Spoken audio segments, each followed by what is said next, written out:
Ya, jadi saya diminta datang untuk klarifikasi dan jadi saksi lah ya, saksi untuk pengaduan dari Pradi Bersatu terhadap saudara RS yang menuduh ijazah Pak Jokowi palsu.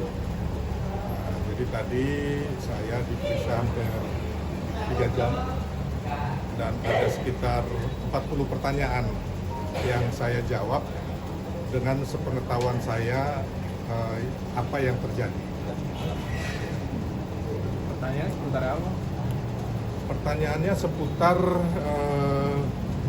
waktu tuduhan saudara RS di salah satu program TV ya, program podcast TV lah, intinya bahwa saudara RS menuduh Pak Jokowi ijazahnya palsu, tapi saudara RS tidak mempunyai bukti-bukti atas tuduhan itu. Jadi waktu itu saya sebagai narasumber di acara itu bersama saudara RS juga, dan ada sekitar 6 narasumber yang lainnya. Jadi Barreskrim kan sudah menyatakan ijazah Pak Jokowi asli. Nah, tanggapan dari Abang sendiri gimana?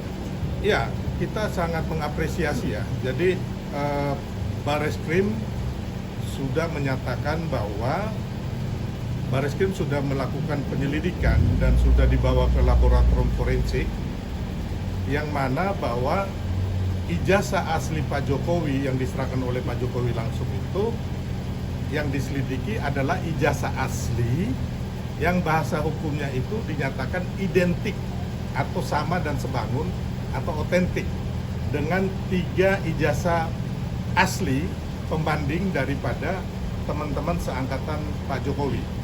Jadi intinya bahkan sebenarnya kalau dilihat bahwa dari pihak teman-teman RS itu mengatakan bahwa tidak ditunjukkan ijazahnya, padahal waktu konferensi pers oleh Dirtipidum Pak Juhandini, ya kan, di situ diperlihatkan ijazah fotokopi dan di sebelahnya ada ijazah asli juga yang dipegang oleh Pak Juhandini ya, kita lihat. Nah, jadi sebenarnya itu sudah terang benderang. Jadi kembali lagi saya berpikir bahwa masyarakat kita jangan lagi juga diberikan informasi yang salah, bahwa sebenarnya saya tekankan lagi bahwa ijazah yang diselidiki oleh Barreskrim Mabes Polri melalui laboratorium forensik itu adalah yang diselidiki ijazah asli Pak Jokowi yang diserahkan Pak Jokowi langsung dan yang diserahkan oleh ponaannya sepupunya ya Pak Jokowi, yang mana hasil laboratorium forensik itu mengatakan bahwa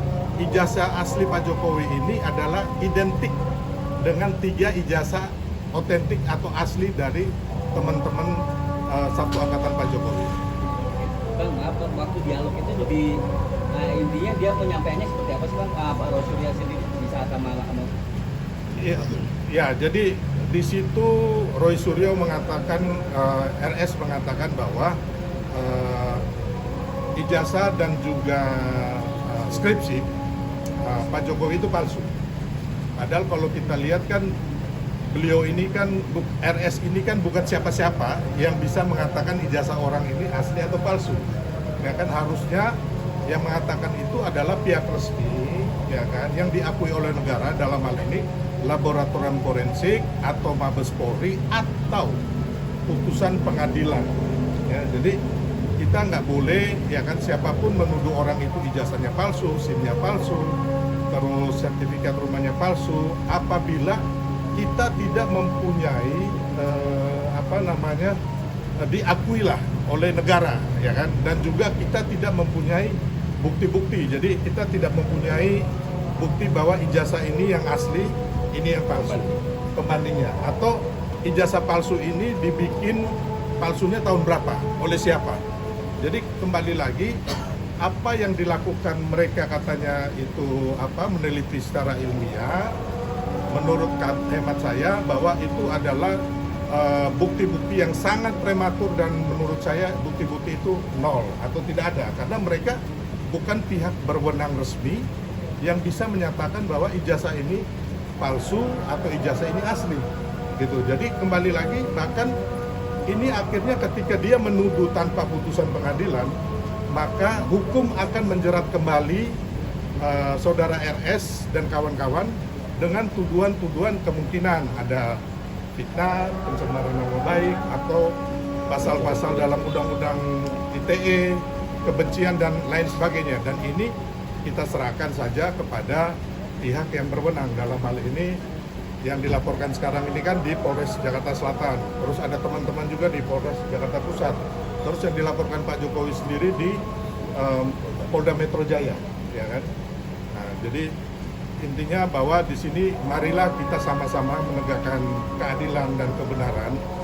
Dan yang sebenarnya yang dikriminalisasi itu adalah Pak Jokowi dan juga masyarakat kita, bangsa kita yang diadu domba gitu loh. Jadi tidak benar pihak RS dikriminalisasi karena satu, ya kan, saat ini baru terjadi penyelidikan yang sudah di stop atau SP2 Lid di Mabes Polri. Yang kedua, di Polda Metro atas pelaporan Pak Jokowi terhadap saudara RS dan 5 rekan yang lain itu baru tahap penyelidikan.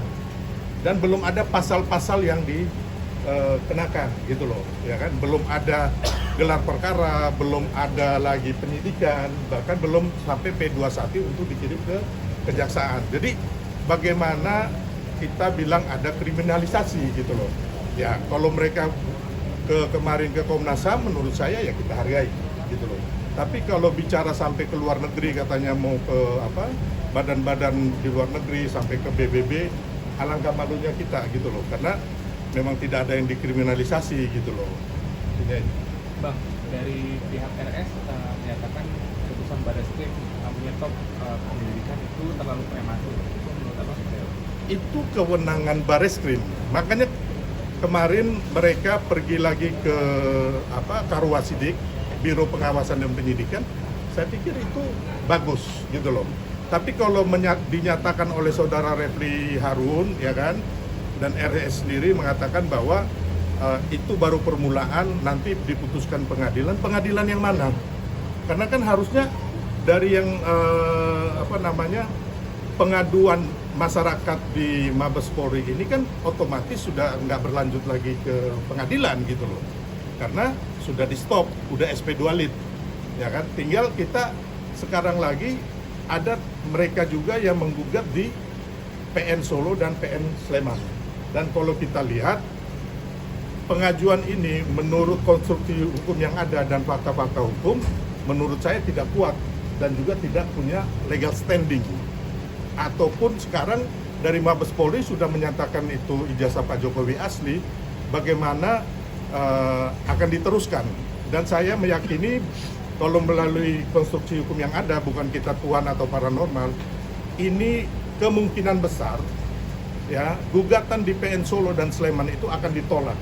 Sama seperti halnya ada 2 gugatan yang dulu pernah di PN Jakarta Pusat dan PN Solo juga, ya kan, oleh Bambang Tri dan kawan-kawan, itu juga udah ditolak.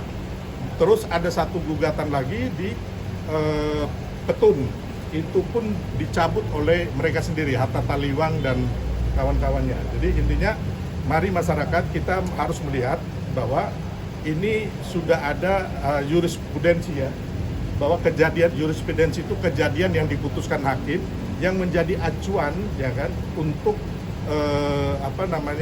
kayak gugatan-gugatan ini berjalan, proses pengadilan ini berjalan, bisa jadi itu adalah satu pedoman atau tonggak. Kita datang nih bukan mau bangun narasi, karena itu kita bawa saksi, kita bawa bukti, bawa data. Ini negara kita ini negara hukum, bukan negara abal-abal. Sehingga stop bangun narasi. Kalau ada bangun narasi tanpa bukti valid, ini sama dengan fitnah. Jadi kita datang ke sini bukan untuk bawa narasi, ya, tetapi kita bawa fakta, bukti dan data, bahkan saksi-saksi yang menguatkan bahwa perbuatan RS dan kawan-kawan itu sudah bisa diproses hukum. Oleh karena itu kami datang ke sini, sekali lagi stop bangun narasi. Narasi tanpa bukti valid itu fitnah, sama dengan fitnah. Kita tidak akan membuat orang memfitnah orang, tapi kita buktikan secara hukum bahwa perbuatan RS dan kawan-kawan itu memang sudah keterlaluan dan dugaan melanggar hukum. Ada saksi, ada berapa saksi bang dari pelapor yang akan nanti dihadirkan? Ya, kita semua sudah sudah empat, ya? empat Ya, dan 4 saksi. Ya. segera memanggil saksi dari sebelah. Dan kita berharap setelah ini kita akan panggil para Pak terlapor. Leju, ada tambahan? Ya. Ya, Pak Leju. Ya, artinya hari ini ya, teman-teman saya tegaskan, hanya Pak Silverstar itu diperiksa untuk melengkapi pemeriksaan. Ya, dalam klarifikasi itu perlu ditempuh beberapa saksi, oke, supaya saksi itu memberikan keterangan yang kemudian menguatkan suatu peristiwa. Nah, ketika peristiwa itu kira-kira sudah mulai ditemui, maka akan penyidik nanti lakukan pemanggilan terhadap terduga terlapor, oke, yaitu RS dan kawan-kawan, untuk dimintai keterangan sebagai dalam rangka klarifikasi juga. Memang benar nggak, ada nggak peristiwa saat itu, ada nggak peristiwa atau perbuatan yang dilakukan itu. Jadi nanti semua keterangan ini dikumpulkan, kemudian akan dilakukan gelar. Disitulah akan ditentukan apakah peristiwa ini merupakan suatu tindak pidana atau bukan. Gitu. Pro justisia. Iya. Jadi teman-teman artinya bersabar di situ, kawal saja. Nanti tanya sama Kadip Humas di sini. Ya kan, Kapan terkait dengan dipanggil? pemanggilan terduga terlapor itu. Gitu ya. Saya cukup, biarkan saya. Ya. Nah, kalau untuk saya sedikit aja ya, saya sampaikan bahwa pemeriksaan ini, peristiwa ini kita laporkan. Kalau kami dalam penelitian hukum Pradi Bersatu jelas bahwa ada green design atau desain besar yang diciptakan oleh RS dan kawan-kawan sejak 2022 ya, setelah adanya putusan menghukum tanggal 9 November 2022 saudara RS ya sebagai terdakwa dalam kasus stupa. Dari hal itu yang kami pelajari itu berentet tuh cerita ini. Mulai dari adanya pengungkapan yang seolah-olah dilakukan oleh Fufu Papa, kalian tahu semua. Terus kemudian mulai masuk kepada keluarga besar Bapak Jokowi dan menyentuh seluruh keluarganya, bukan cuma satu, ayah, ibu, anak. Inilah yang saya maksud sebagai grand design, bagaimana menciptakan sebuah fitnah yang berakibat fatal buat keluarga besar beliau. Yang pertama adalah kepercayaan publik. Itu yang pertama. Udah mulai berubah. Tadi malam coba teman-teman bisa lihat juga di video itu ada Saudara Refli menyampaikan bahwa kepercayaan publik itu berbalik menjadi 98%. Itu dampak. Nah, kalau kita berbicara pidana, dampak, kerugian, kemudian material, formil. Nah, ini penting. Nah, sehingga saya menyebut laporan kepolisian yang kami laporkan di Polres Jakarta Selatan adalah sebuah green design besar Roy dan kawan-kawan, RS dan kawan-kawan. Oke? Nah, itu dari saya cukup. Ada tambahan? Tambah satu. Ya, Satu, silakan. satu kalimat saja ya.